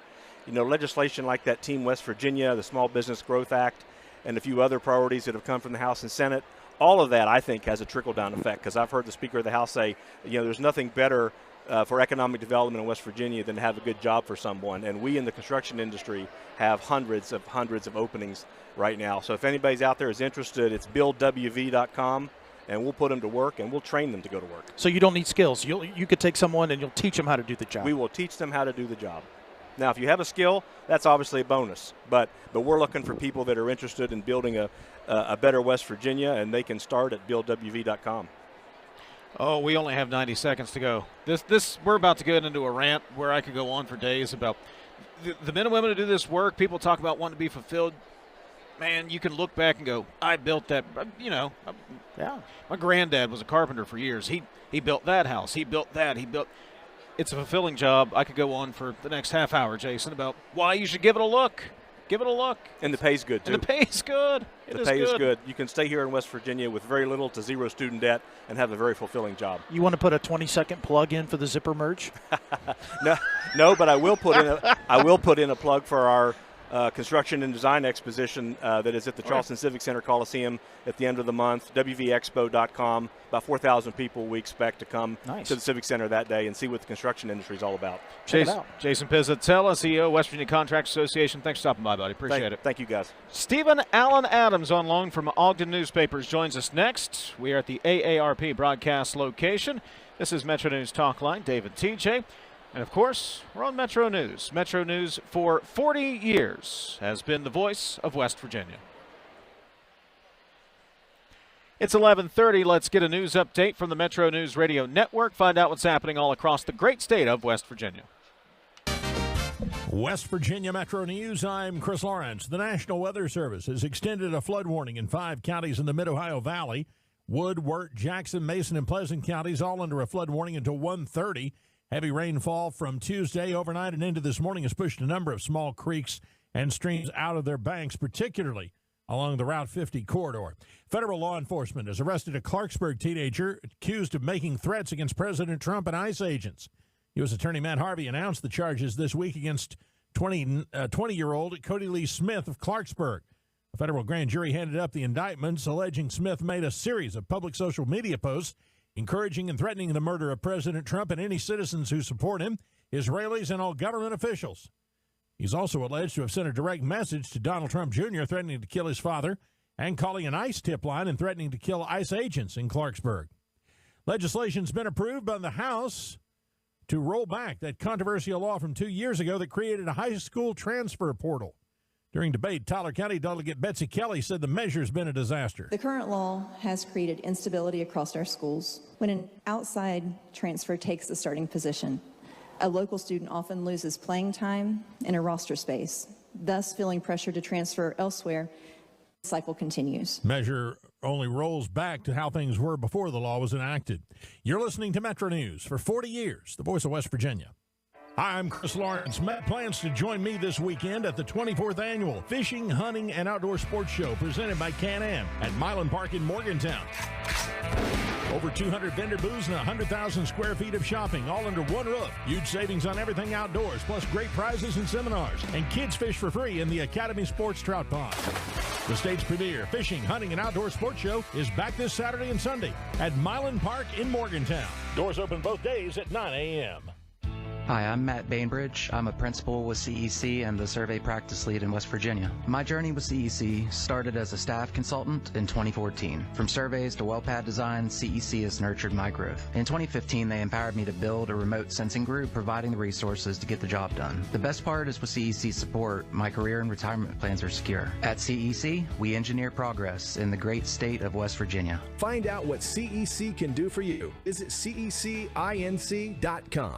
It is a dark anniversary in Charleston today. It was on this day, March 4th, 1949. 7 members of the Charleston Fire Department were killed while battling a fire at the Woolworth Department Store building. 15 more firemen were injured while fighting that blaze, 2 of them critically. It is the largest loss of life for any fire department in West Virginia from a single blaze, even today. A memorial is in place at the corner of Capitol and Courier Streets where the building formerly stood, and a ceremony was held last hour to honor them. From the Metro News Anchor Desk, I'm Chris Lawrence.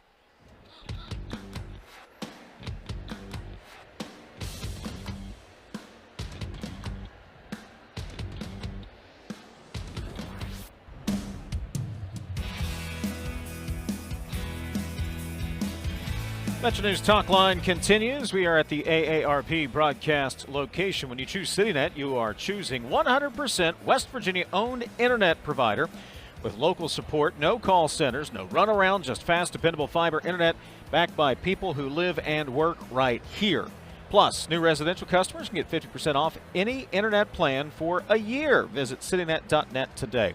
It is crossover day. Bills have to be out of the chamber in which they were introduced today, mostly speaking, if they have a chance this session. Stephen Allen Adams has joined us from his lair in the press room of the state capitol. He, of course, is Capitol reporter and columnist with Ogden Newspapers. You can read his work statewide. Stephen, good morning. Happy crossover day, buddy. Good morning. You've got the Senate, you got the House, and their floor sessions all tucked in tight. They're ready to rock and roll. They're already passing some bills, having some debates. I think on the House side, I think the big news was the passage of Team West Virginia, privatizing some aspects of West Virginia's economic development recruitment efforts. Very much a priority of House Speaker Roger Hanshaw and House Finance Committee Vice Chairman Clay Riley.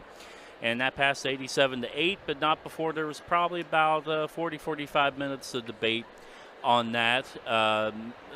For most part, pushed by some members of what I guess they call themselves the House Freedom Caucus, that seem to be very much against, economic development incentives, even though that's, I hate to say it, the way of the land, way of the world right now. But that passed overwhelmingly, but had a pretty lengthy debate about that. Senate just passed their cabaret bill not that long ago. They passed the Senate version of the anti-TJ Meadows bill, the 69% factor for power plants. I'm not entirely sure the point of the Senate bill if they passed the House bill. I didn't know that was the name of it.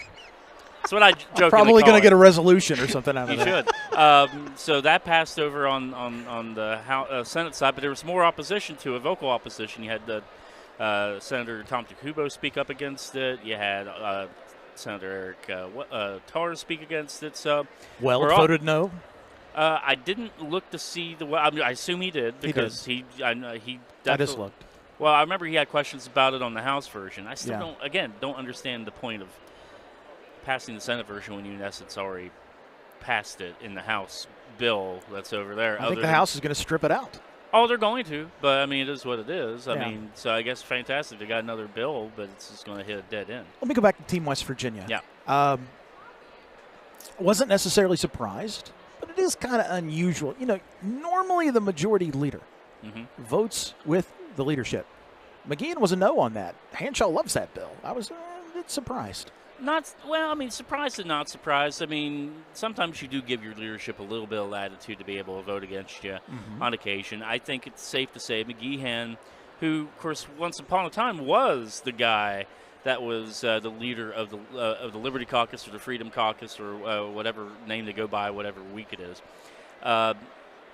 But now he's in leadership. He's in a leadership position. He's gone from being booted from his committees by the late former House Speaker Tim Armstead to being in the leadership itself. So he's got to support the leadership. But I would imagine, especially since him and Hanshaw are pretty good friends, I imagine he had some latitude to do Gave that. him a pass. And you just heard me do the vote total, so it passed overwhelmingly. Yeah.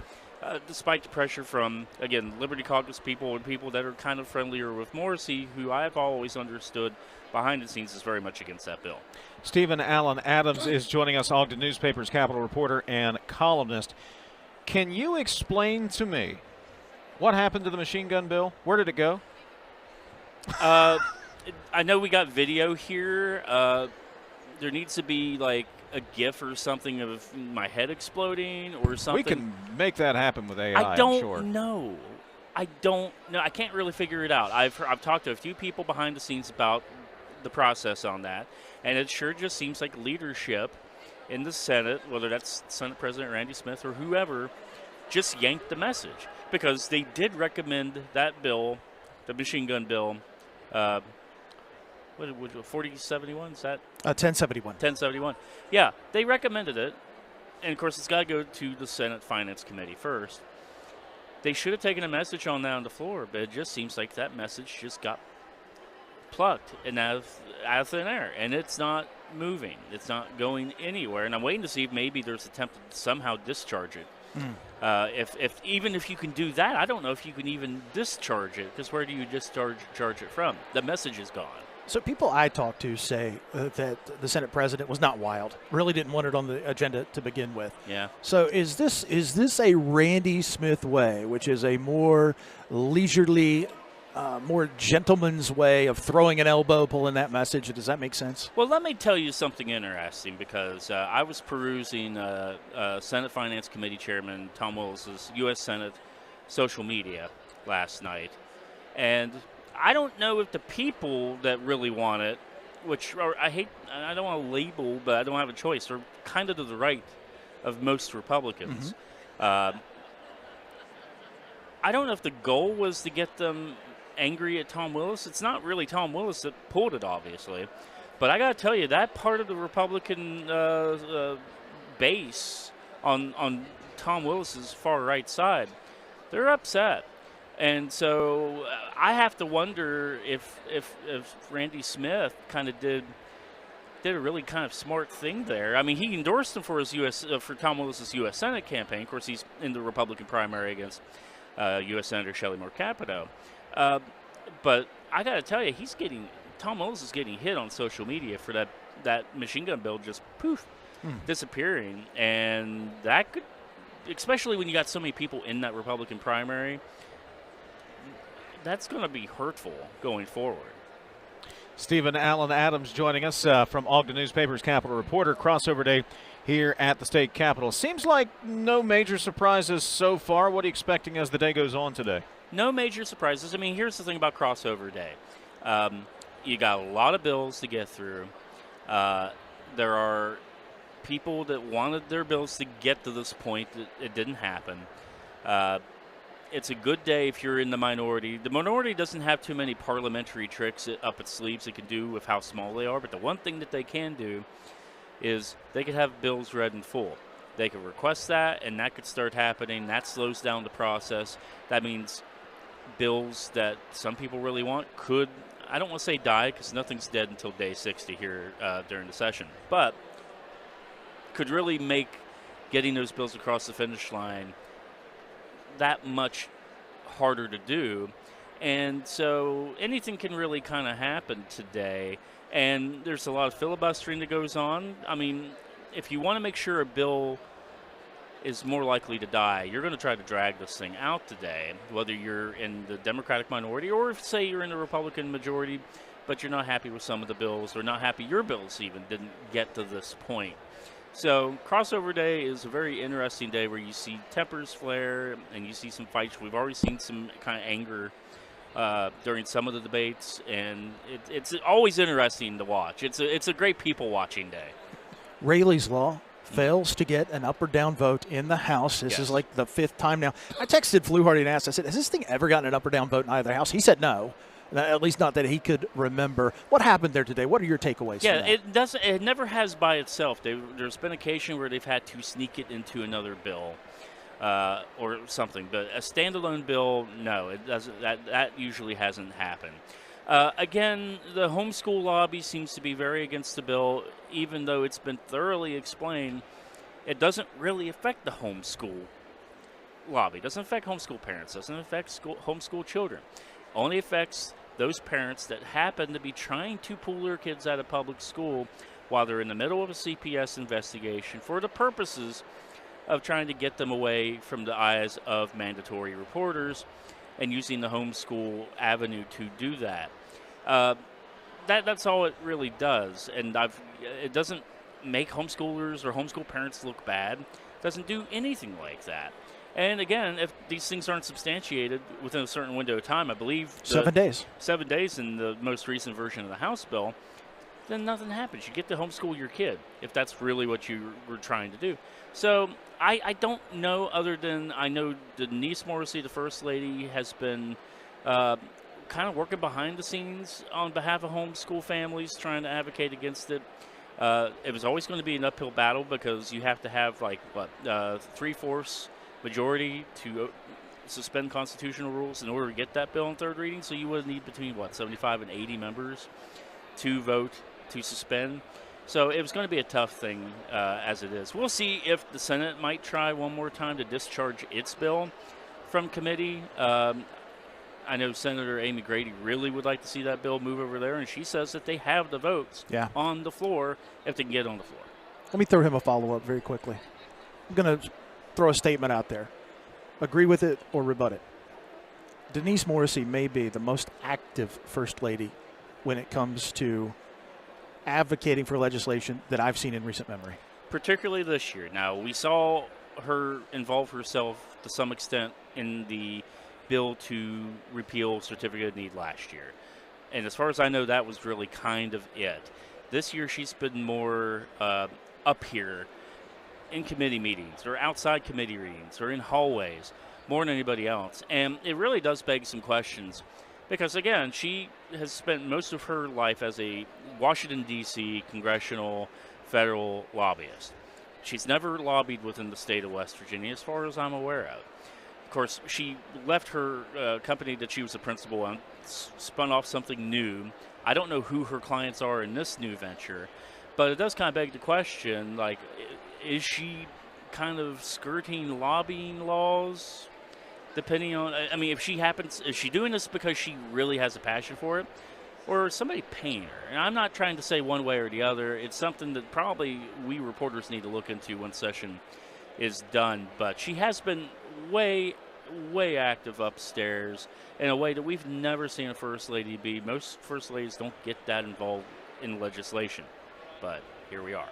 Stephen Allen Adams, you can read his work in Ogden Newspapers across the state of West Virginia. Crossover day. Do you get some pizza downstairs? Yes.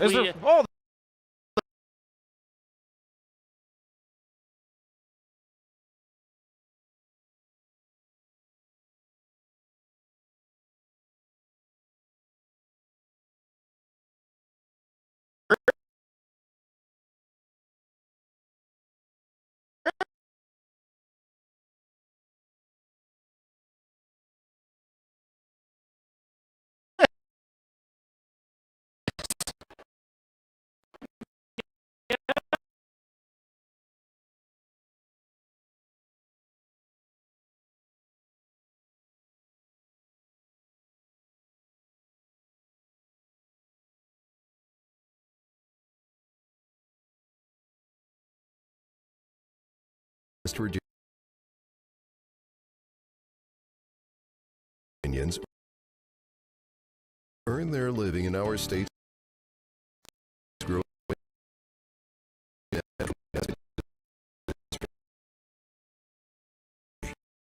Virginia energy. But the Mountain State's best days are ahead, and Antero Resources is just getting started. Visit AnteroResources.com to learn more. Hospitals drive West Virginia's economy. They produce jobs and create opportunities while keeping our communities healthy. Employing nearly 54,000 people, West Virginia hospitals rank among our state's largest and most dependable employers. They provide more than $1 billion in community benefits and generate nearly $17 billion in total economic impact each year. Hospitals are investing where it counts, advancing health, ensuring access to care, and powering West Virginia's economic future. A message from the West Virginia Hospital Association, online at WVHA.org. We are there for you, to care for you at the health plan. We are here for you. For over 4 decades, we've been rooted deep inside West Virginia. Through thick and thin, supporting local families and businesses. Proudly serving your neighborhood since 1979. Your trusted partner in the community. The health plan, we are here for you. When my shift ends, I hang up my hard hat and head home, proud of the work we're doing here in West Virginia. Natural gas is more than energy. It's jobs, investment, and opportunity across our state. We put safety first and deliver reliable energy families and businesses count on. For families like mine, it means steady work and a stronger future. West Virginia Natural Gas, fueling communities today and building tomorrow.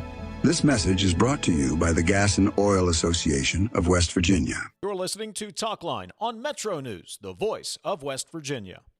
Across West Virginia, hospitals are always here, healing, helping, and standing strong for our communities. Hospitals save lives and build livelihoods. They're among our largest employers, with a passionate workforce of 54,000 West Virginians. Hospitals are economic drivers, contributing close to $17 billion to our state's economy and working to ensure access to care for all. From life-saving moments to wellness support, West Virginia hospitals keep our state healthy, our families strong, and our future bright. It's the late nights. It's the early mornings.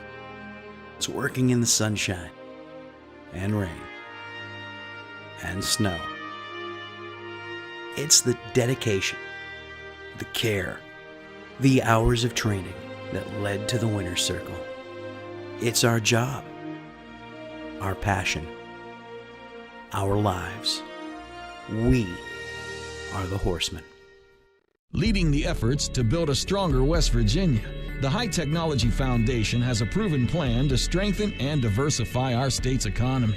The I-79 Technology Park's high-capacity infrastructure continues to attract advanced federal operations that are driving economic growth. This keeps our young, educated residents in the state and brings West Virginians home. The High Technology Foundation, building a stronger West Virginia.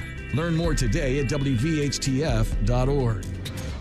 Hi, I'm Chris Lawrence. Make plans to join me at the Mountain State's premier fishing, hunting, and outdoor sports show presented by Can-Am, Saturday and Sunday, March 7th and 8th at Milan Park in Morgantown. Over 200 vendor booths and 100,000 square feet of everything outdoors, all under one roof. Great prizes, seminars, and kids fish for free in the Academy Sports Trout Pond. It's the 24th annual West Virginia Fishing, Hunting, and Outdoor Sports Show, March 7th and 8th at Milan Park in Morgantown. Doors open both days at 9 a.m. West Virginia.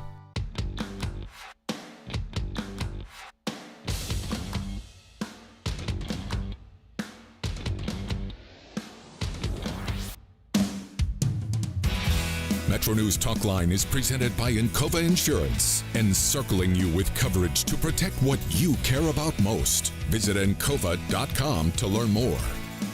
Jackpots are growing in West Virginia. Jackpots are on the rise every week. Powerball hits Mondays, Wednesdays, and Saturdays. Mega Millions, 5 chances a week to get in on life-changing jackpot. Play in-store and online. 18 to play. Please play responsibly. Powerball jackpot is $20 million. The Mega Millions jackpot is $473 million. So go ahead, play today. Let's get a couple of texts in while we've got a moment or two. 304 Talk 304. The homeschool lobby is against Rayleigh's law? Question mark. It seems the homeschool lobby is not good at reading comprehension. Perhaps evidence that homeschooling is not in a child's best interest. I see what you're trying to do with the attempt at humor there. But the homeschool lobby, look, I'm not talking about when I say homeschool lobby, I'm not talking about parents and homeschool families who are concerned how they may be impacted. I'm not talking about them. I'm talking about the literal lobbyists who are up here in the building pressuring lawmakers to vote no on this because of the homeschool agenda. That's who I'm talking about when I say the homeschool lobby. There has been a very effective campaign to push people to believe that bill does things that it does not do. Mixing up the possible with the probable. And you know what? I don't like it, but kudos. They've achieved their goal. Texter says the machine gun bill must have gotten shot down. 304 talk, 304. TJ, I must have missed it. What is the anti-TJ Meadows bill? LOL. Simply put, that is the bill that would require coal-fired power plants run at 69% capacity. That is simply put. Now, it is already 8 minutes to the hour. We do not have time for TJ to lament. My blood pressure has been pretty good today, too. I like to keep it that way. You don't have an eye watch on the B-pad. Probably a good thing. It's laughable to hear these legislators say that transferring student athletes creates instability in our public schools. Maybe they should look in the mirror. David TJ, you know we have a supermajority in the legislature. They could pass anything they want. Term limits, an amendment to be placed on the ballot to remove products and lower taxes on business. Why won't they do the obvious? They did that a couple of years ago, and you all voted that down. They did pass an amendment to remove the personal property tax, and voters rejected that in, remember what year that was? 21? It was a while back. I would argue that we don't have a supermajority, at least in the Senate. We have factions in the Senate, and that has become apparent from day one, and it's only become more and more apparent as time has moved on. And that is also the result of a supermajority. Yeah, well, I mean, when Democrats had all but one seat in the Senate, there were different factions. Maybe not as dramatic as they are now, but when you have all seats but two, you're going to have different versions of everybody in the same party. You're absolutely right. It has become so fundamentally different that populism versus traditional conservative values, and populists, frankly, doing a good job of sending the message, you're not conservative if you're not with us. It's sticking, and I'm surprised it's sticking. All right, some of you are asking on the text line. We apologize. There are a lot of people eating up bandwidth in the building today, and I think that's impacting audio quality and also impacting the video stream as well. Out of our hand. We're not IT guys. We're a lot of things, but we are not IT guys. We'll be back to wrap things up from the Capitol in a moment. This is Talkline from the AARP broadcast location. Running a small business means wearing a lot of hats, and dealing with tech problems shouldn't be one of them. CityNet helps West Virginia businesses keep their technology running smoothly, from networks and computers to backup, security, and day-to-day support. Whether you don't have IT staff or you have a small team that could use extra help, CityNet can take care of the technology or work alongside your team to fill in the gaps. With proactive monitoring, fast local support, and solutions built on CityNet's fiber network, your business stays productive instead of reactive. Call us at 1-844-CityNet to get started. Tens of thousands of hardworking West Virginians earn their living in our state's growing natural gas industry, including thousands for Antero Resources, West Virginia's top natural gas producer. Antero's investments are boosting our local workforce and small businesses. We're proud to give back and invest locally to support West Virginia workers producing West Virginia energy. But the Mountain State's best days are ahead, and Antero Resources is just getting started. Visit AnteroResources.com to learn more. Since 1926, the West Virginia Hospital Association has been the collective voice of our state's hospitals. With a shared vision of strengthening communities, improving lives, and supporting our state's economic well-being, our member hospitals work every day to provide high-quality, accessible care. This year, we celebrate 100 years of a unified voice and our ongoing commitment to supporting our members in achieving a strong, healthy West Virginia. A message from the West Virginia Hospital Association, online at wvha.org. Coal-based generation remains the backbone of West Virginia's energy portfolio, ensuring reliability, security, and affordable electricity throughout the region. Our coal plants are engineered for performance, designed to run most efficiently at or near a 70% capacity factor. This level of operation is not arbitrary. It's based on sound engineering principles, scientific analysis, and has been formally adopted by the West Virginia Legislature as a reasonable target for optimal performance. When our coal fleet operates operates near that benchmark, it provides stable power to the grid, maintains cost efficiency, and supports thousands of good-paying jobs across our state. Coal generation also drives local tax revenue that sustains schools, infrastructure, and community services. Working in partnership with state leaders and the Trump administration, we're ensuring that our coal fleet remains modern, efficient, and ready to power West Virginia and beyond for decades to come. This message brought to you by the West Virginia Coal Association and Friends of Coal. You're listening to Talkline on Metro News, the voice of West Virginia. Start your new year off right with a new ride from Dan Cava GMC. Come explore our 2026 GMC Acadias. Spacious, smooth, and made for everyday life. It's truly a fan favorite. Drive into winter with a new 2026 GMC Sierra, now up to $12,000 off, or lease as low as $499 a month. So upgrade your ride this year with us at Dan Cava GMC in Bridgeport. Shop Thora. Download Metro News Television on your iPhone or Android. Search Metro News Television in your app store. Create an account today to get alerts and watch all live and archived content. Download now. Touchdown! We're Panhandle Cleaning and Restoration, and we're gonna save you. We've got it down to a science, an absolute state of art. We do it all, restoration, cleaning, and reconstruction. When disaster strikes, just pick up the phone. We're Panhandle Cleaning and Restoration, and we're gonna save you. The Mountain East Conference men's and women's basketball tournament returns to Wheeling from March 4th through the 8th. Westbanco Arena will serve as the host of one of the nation's premier basketball leagues, featuring one of the highest scoring conferences in America. Action begins on Wednesday, March the 4th, and concludes on Sunday, when two champions will be crowned. For advance tickets, go to westbancoarena.com. Visit mountaineast.org for tournament information. The 2026 Mountain East Conference Basketball Championships, presented by the Health Plan. You own a boat because you love spending time on the water. Choose the outboard that allows you to make the most of it.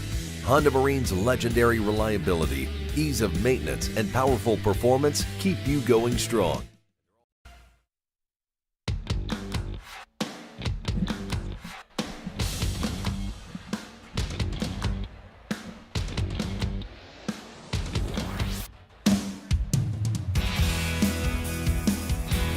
Worried about paying for college? Well, Metro News is proud to present the 19th Annual West Virginia Scholar Program, where one high school junior in West Virginia will win a full scholarship to West Virginia West College, including room, board, tuition, and fees.